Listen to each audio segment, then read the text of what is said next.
क्या आपको पता है कि डायबिटीज़ का इलाज करने के लिए जो दवाएं इस्तेमाल की जाती हैं वो दवाएं दो प्रकार से काम करती हैं। दो डिफरेंट टाइप की मेडिसिन के कॉम्बिनेशन जनरली दिए जाते हैं और मैं कोशिश करूंगा कि पूरी सामान्य भाषा में आपको मैं बताऊं। पहली दवा वो होती है जो आपके शरीर में जो भी इंसुलिन बन रहा है उस इंसुलिन के लिए शरीर उतना अच्छे से रिस्पॉन्स नहीं कर पा रहा है, क्योंकि शरीर में वजन बढ़ने के कारण या किसी और कारण से, जेनेटिक कारणों से जो है वो सेंसिटिविटी इंसुलिन के लिए कम हो गई है। मतलब इंसुलिन तो निकल रहा है लेकिन वो ठीक से काम नहीं कर पा रहा है। तो वैसी कंडीशन में हमको वो दवाएं देनी होती है जो इंसुलिन का रेजिस्टेंस कम कर सके।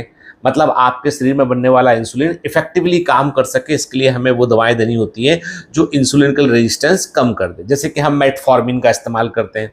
फिर कई बार क्या होता है, शरीर में इंसुलिन कम पड़ने लगता है, तो वैसे में हमें उन दवाओं का यूज़ करना पड़ता है जो सिक्रेटोकॉक कैटेगरी में आती हैं, जो कि इंसुलिन के रिलीज को बढ़ा देती है। जैसे हम ये जो है ग्लिमेप्राइड की बात करते हैं, ग्लिबेनक्लेमाइड की बात करते हैं, ग्लिकलेजाइड की बात करते हैं, तो ये दवाएं होती हैं जो अलग अलग ब्रांड नेम से मार्केट में मिलती हैं। तो जनरली डॉक्टर लोग क्या करते हैं कि दो तरह इन दोनों दवाओं का कॉम्बिनेशन डायबिटिक पेशेंट को दे देते हैं, जिसमें कि इंसुलिन रेजिस्टेंस भी कम हो और इंसुलिन का निकलना भी थोड़ा सा बढ़ जाए। ठीक है।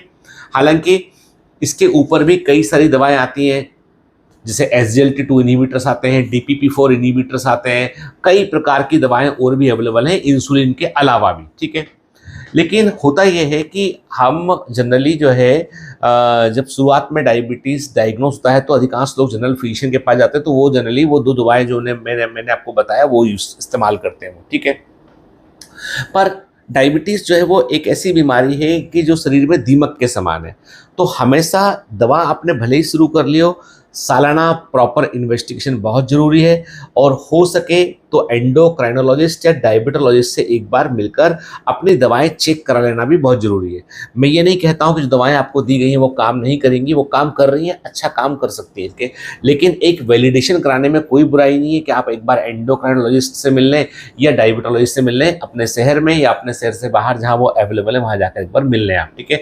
दवाओं को वेरीफाई करें कि सब ये दवाएं चल रही हैं, हम खा रहे हैं इनको, क्योंकि कई बार कहता मरीज दवाओं को रिव्यू नहीं करता, लगातार सेम मेडिसिन सालों साल लेता रहता है और फाइनली उनका असर होना बंद हो जाता है। तो ऐसी गलती ना हो, इसलिए समय समय पर इन्वेस्टिगेशन कराते रहें और ट्रीटमेंट को रिव्यू करते रहें। डायबिटीज़ का क्योर नहीं है, इसे सिर्फ मैनेज कर सकते हैं, और management is a dynamic process. तो आपको एक्टिव